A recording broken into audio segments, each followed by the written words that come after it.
Najmanje 16 osoba je poginulo, a 26 povrijeđeno kada je autobus koji je prevozio srednjoškolce iz Mađarske sa ekskurzije sinoć udario u stub na autoputu na sjeveru Italije i zapalio se. 39 osoba je preživjelo, mada su neki od njih teško povrijeđeni. Autobus koji je vraćao kući mađarske učenike sa ekskurzije u Francuskoj udario je barijeru na autoputu u sjevernoj Italiji i zapalio se. Jačina udara bila je toliko jaka da su neki od putnika izletjeli iz autobusa. Malo prije ponoći autobus je udario u stup koji je probio kabinu autobusa pritiskajući ljude.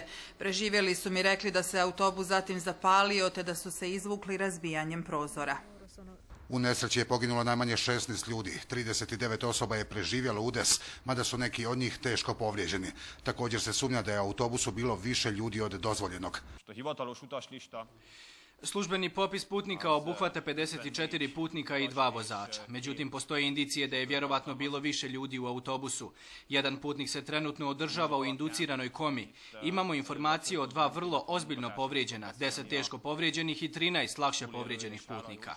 Autobus je bio na putu ka Budimpešti, a prevozio je učenike starosne dobi od 14 do 18 godina. U autobusu su bile i odrasle osobe koje su bile u pratnji učenika, te 2 vozača. Bila su 3 ili 4 nastavnika u autobusu i, nažalost, jedan od njih nije preživio. Naša srca nas bole jer smo ga veoma voljeli. Prema prvim pretpostavkama, vozač autobusa izgubio je kontrolu, a istražitelji nisu pronašli tragove kočenja. Pretpostavljamo da je do nesreće došlo zbog iznenadnog sna vozača. Državni radio RAI prenio je da je slovenački vozač kamiona koji je bio iza autobusa primijetio problem sa jednim točkom autobusa i da je probao da upozori vozača, ali da vozač nije reagirao dovoljno brzo.